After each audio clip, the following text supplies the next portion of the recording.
نحمده ونصلي ونسلم على رسوله الكريم وعلى آله وصحبه أجمعين.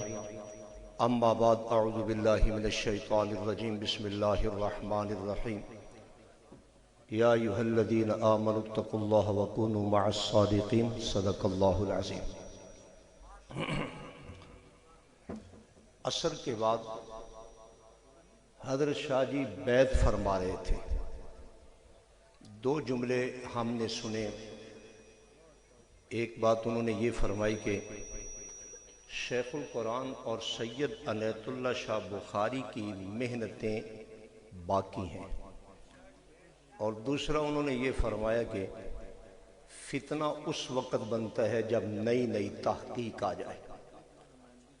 موضوع جو انہوں نے دیا ہے اس سے پہلے یہ دو باتیں میں عرض کروں.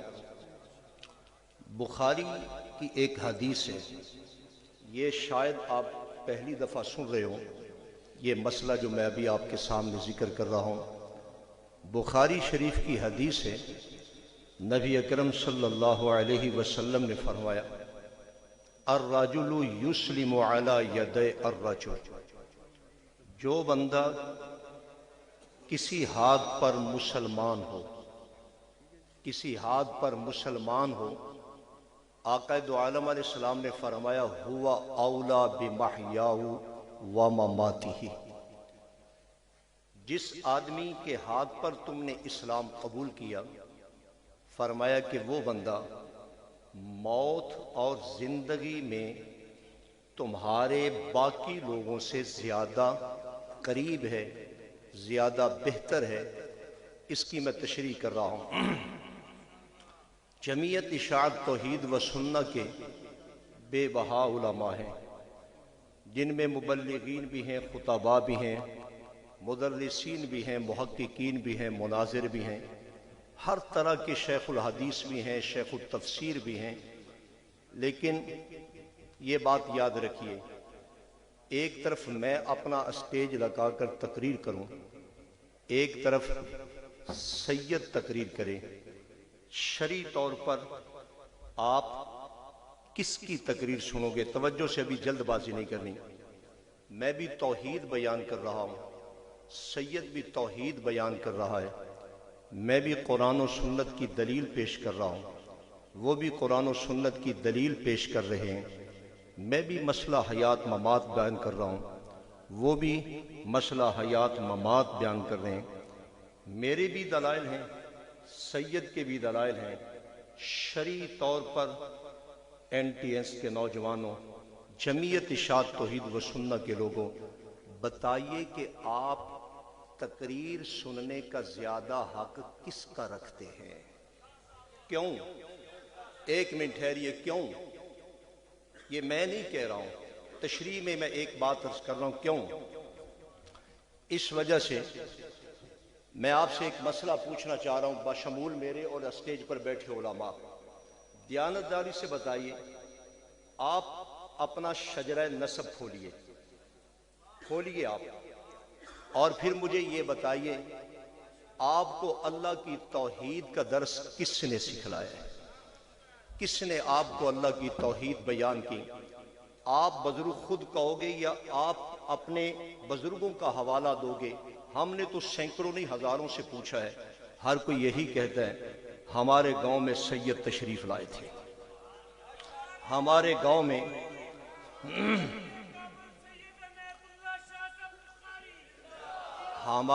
میں سید تشریف لائے تھے، انہوں نے بیان سنایا تھا، ہماری کایا پلٹ گئی. ہم نے سید کے ہاتھ پر اسلام قبول کر لیا، ہم نے توحید سیکھ لی. علماء کہیں گے میرا خاندان تو جاہلوں کا تھا، سید کی خطابت نے رنگ دیا، میرے ابا جی نے توحید سمجھی اور انہوں نے سوچا کہ میں اپنے بیٹے کو عالم دین بنا دوں. اچھا، دیانتداری کے ساتھ ہاتھ اٹھا کر کہیے کہ کس نے بالواسطہ یا بلا واسطہ سید سے فیض اٹھایا ہے توحید و سنت کا؟ اٹھائیے ہاتھ. کسی کی شرم و حیا نہیں کرنی. سچی بات. اب آپ بات سنیے. آقا دو عالم علیہ السلام کا فرمان ہے الرجل یسلم علی یدی الرجل، جو آدمی کسی کے ہاتھ پر توحید سمجھ آئے، جو آدمی کسی کے ہاتھ پر اسلام قبول کر جائے، اللہ تعالیٰ کی وحدانیت کا سبق سیکھ جائے۔ ہمارے بزرگ کہتے ہیں، جو بزرگ ہیں خدا کی قسم، جس زمانہ میں یہ مسئلہ توحید و سنت کا چل رہا تھا، بڑے بڑے لوگ پھسلے جا رہے تھے۔ اگر میدان میں کھڑا تھا تو سید عنایت اللہ شاہ بخاری کھڑا تھا، اس نے کہا تھا کہ تم سارے بھاگ جاؤ، لیکن سید اس میدان سے بھاگنے والا نہیں ہے۔ تو پھر سنیے، الرجل یسلم علی یدی الرجل هو اولا بمحیاہ ومماتہ۔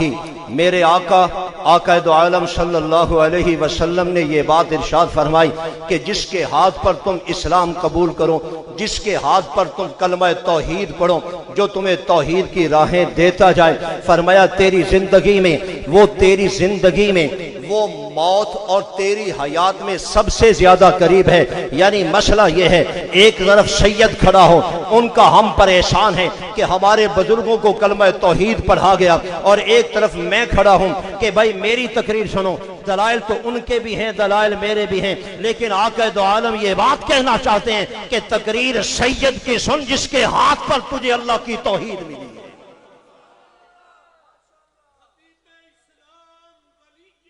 سید عنایت اللہ شاہ بخاری زندہ باد، اسلام ولی کامل سید ضیاء اللہ شاہ بخاری زندہ باد، نشین خطیب اسلام سید شفاء اللہ شاہ بخاری زندہ باد۔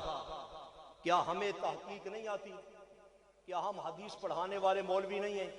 کیا قرآن پاک کی تفسیر پڑھانے والے ہم مولوی نہیں ہیں؟ کیا مناظرے میں ہم مناظرے کے میدان میں مناظرے کرنے والے نہیں ہیں؟ ارے بھائی ہم سے تو کم از کم پوچھو کہ تم سید کے ساتھ کیوں لبکے ہو؟ ہم کہتے ہیں اس وجہ سے کہ سید کا ہم پر احسان ہے، ان کی ہم پر نیکی ہے۔ انشاءاللہ اللہ تعالیٰ کے فضل و کرم کے ساتھ ہم نے یہ تہیا کر رکھا ہے کہ اللہ کے فضل سے ہم نے زندگی بھی سید کے ساتھ رکھنی ہے، اور ہم موت بھی سید کے مشن پہ لانا چاہتے ہیں۔ اور اگلی بات سنیے، توجہ سے بات سنیے، اگلی بات سنیے، توجہ کے ساتھ سنیے۔ یہ اسٹیج بھرا پڑا ہے علماء کا، یہ میں چیلنج کے طور پر بات کہہ رہا ہوں۔ میں یہ چیلنج آپ کی وساطت سے پورے پاکستان میں پھیلا رہا ہوں۔ یہ علماء کا اسٹیج ہے، یہاں علماء تشریف فرما ہیں، یہ سامنے علماء بیٹھے ہیں، مجمع میں علماء اور طلباء بیٹھے ہیں۔ دیانتداری کے ساتھ مجھے جواب دو کہ کیا یہ جو گلشن آباد تمہیں نظر آ رہا ہے، ان سب کی فکر ایک ہے، سب کی سوچ ایک ہے، سب کا نظریہ ایک ہے؟ ان علماء میں ایک عالم بھی بتاؤ جس کا نظریہ اس تحقیق سے الگ ہو جس پر سید نے ہمیں چھوڑا تھا، اس تحقیق سے، جیسے شاہ جی فرما رہے تھے اثر کے بعد، یہ بات آپ کے سامنے میں ذکر کر رہا ہوں، لیکن یہ میں چیلنج کرنا چاہتا ہوں، اہل تشیع کو بھی میرا چیلنج ہے، علماء بریلویہ کو بھی چیلنج ہے، علماء اہل حدیث کو بھی چیلنج ہے، اور ہمارے ہی جماعت میں بعض علماء کو بھی میں یہ بات واضح کرنا چاہتا ہوں، وہ یہ سجانوں سے جتنا بھی اسٹیج سجانا ہے کہ جتنے علماء ہیں سب کی فکریں مختلف ہیں، سب کی سوچیں مختلف ہیں، سب کی تحقیقیں مختلف ہیں، سب کے نظریات مختلف ہیں، لیکن این ٹی ایس کا یہ ایسا اسٹیج ہے، اللہ کی قسم سب کی سوچ ایک ہی ہے، وہی سوچ ہے جو سید عنایت اللہ کی تھی، شیخ القرآن کی تھی۔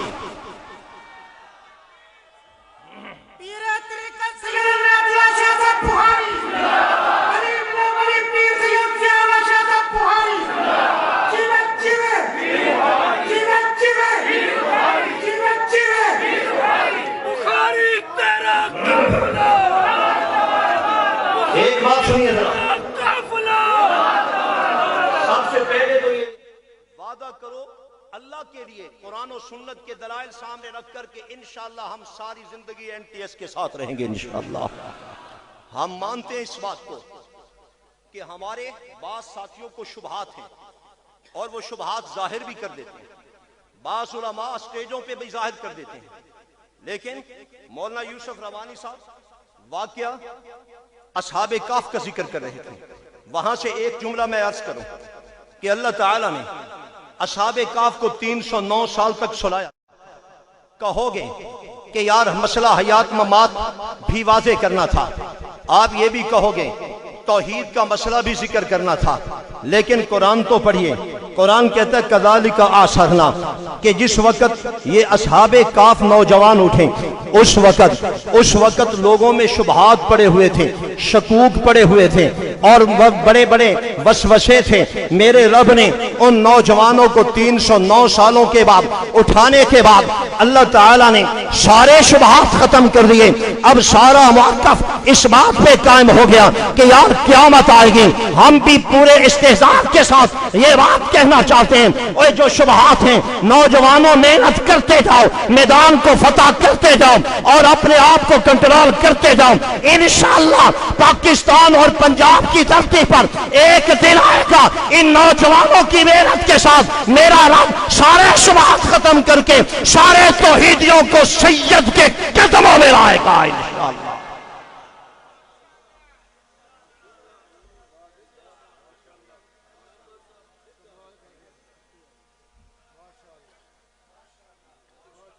توجہ سے بات سنیے، میرا موضوع کہیں رہ نہ جائے۔